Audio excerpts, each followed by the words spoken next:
இப்படித்தான் கர்ப்பமானு அப்படியே போட்டு உடைச்சாங்க ஜாய் கிறிஸ்டல்ல. என்னன்னு தெரிஞ்சுக்கலாம், இந்த வீடியோவை ஃபுல்லா பாருங்க. கோவையை சேர்ந்தவரு மாதம்பட்டி ரங்கராஜ். இவரோட அத்தை பொண்ணான ஸ்ருதியை திருமணம் செஞ்சிருக்காங்க. இந்த தம்பதிக்கு 2 ஆண் பிள்ளைகள் இருக்காங்க. ஸ்ருதி வக்கீல் அப்படின்றது குறிப்பிடத்தகுந்த விஷயம். இந்நிலையில கடந்த சில மாதங்களா அவங்களுடைய மனைவி ஸ்ருதிய பிரிய உள்ள நிலையில ஆடை வடிவமைப்பாளர் ஜாய் கிறிஸ்டல்டா என்பவங்களோட நெருங்கிய தொடர்புல இவர் இருக்கிறதா தகவல்கள் வெளியில வந்துச்சு. ஆடை வடிவமைப்பாளர் ஜாய் கிறிஸ்டல்டா கடந்த 2018 சினிமா இயக்குனர் ஜே ஃபெட்ரிக் அப்படின்றவங்கள திருமணம் செஞ்சிருக்காங்க. 2023 கருத்து வேறுபாடு காரணமா 2 பேரும் பிரிஞ்சு போயிட்டாங்க. இந்த நிலையில சமீபத்துல மாதம்பட்டி ரங்கராஜுக்கும் தனக்கும் திருமணம் நடந்துட்டதா இணையத்துல புகைப்படங்களை வெளியிட்டு பரபரப்பை ஏற்படுத்திட்டு வந்துட்டு இருக்காங்க. முக்கியமா அவங்க வெளியிட்ட புகைப்படங்கள்ல 2 பேருமே மாலையும் கழுத்துமா இருக்க மாதிரி இருந்துச்சு. முத்தம் கொடுத்துக்கிற மாதிரியான புகைப்படம், வீடியோலாம் இருந்துச்சு. இதையும் தாண்டி 6 மாதம் கர்ப்பமா இருக்க மாதிரியான வீடியோ ரங்கராஜ் தான் எடிட் செஞ்சிருக்காருன்ற மாதிரி எல்லாம் போயிட்டு இருந்துச்சு. இது எல்லாமே மருத்துவ பரிசோதனைக்கு சென்ற நேரத்துல அவங்க எடுத்துக்கிட்ட ஒவ்வொரு புகைப்படங்களும் வைரல் ஆகிக்கிட்டே வந்துட்டு இருக்கு. குழந்தையுடைய பெயர் ராகா அப்படின்னு 2 பேரும் சேர்ந்து முடிவு பண்ணதாவும் சொல்லியிருக்காங்க. பட் என்ன அப்படின்னா, பிரச்சனையே இந்த இடத்துலதான் வருது.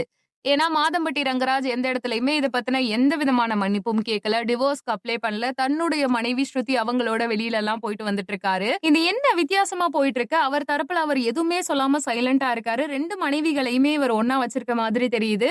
இது பெரிய பிரச்சனையான ஒரு பக்கமும் பாதி பேருக்கு மேல ட்ரால் பண்ணிட்டும் இருந்தாங்க. என்னதான் நடக்குதுன்னு யோசிக்கும் போது ஃபாலோவர் லிஸ்ட்ல பாத்தீங்கன்னா மாதம்பட்டி ரங்கராஜ் ஜாய் கிறிஸ்டல்டாவை அன்ஃபாலோ பண்ணிருக்காரு. அது மட்டும் இல்லாம மனைவியை மட்டும்தாங்க அவர் ஃபாலோவே பண்ணிருக்காரு. சுத்தி என்ன நடக்குது, இது பணத்துக்காகவா, என்ன இது அப்படின்ற மாதிரி கேள்விகள் மக்கள் மத்தியில எழுந்துட்டுதான் இருந்துச்சு. இப்போ திடீர்னு அதிர்ச்சி கொடுக்கற மாதிரி ஜாய் கிறிஸ்டல்டா மாதம்பட்டி ரங்கராஜ் என்னை ஏமாத்திட்டாரு, என்ன அடையறதுக்காக தான் அவர் பொய்யா பேசியிருக்காரு, என்ன கர்ப்பமாக்கிட்டு என்ன விட்டுட்டு போயிட்டாரு. ஏன்னா நான் கர்ப்பமா இருக்கிற விஷயத்த அபிஷியலா அனௌன்ஸ் பண்ணதுக்கு அப்புறமா என்ன கருவை கலைக்க சொல்லி நிறைய வாட்டி அடிச்சிருக்காரு. அவர் அடிச்சதுல காது ஜவ்வு விலகிருச்சு, கண் பார்வை கூட சரியா தெரியல அப்படின்ற மாதிரியும் சொல்லியிருக்காங்க. அதை விட முக்கியமான விஷயம் என்ன அப்படின்னு பாத்தீங்கன்னா, 2 மாத காலமா என்ன அவர் சரியாவே பார்க்க வரல.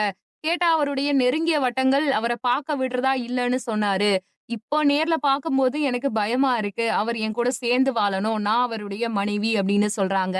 அது மட்டும் இல்லாம 2 பேருமே சேர்ந்து எம்ஆர்சி நகர்ல இருக்கக்கூடிய அம்மன் கோவில்ல திருமணம் செஞ்சுக்கிட்டோம், பதிவு செய்யலன்னு சொல்றாங்க.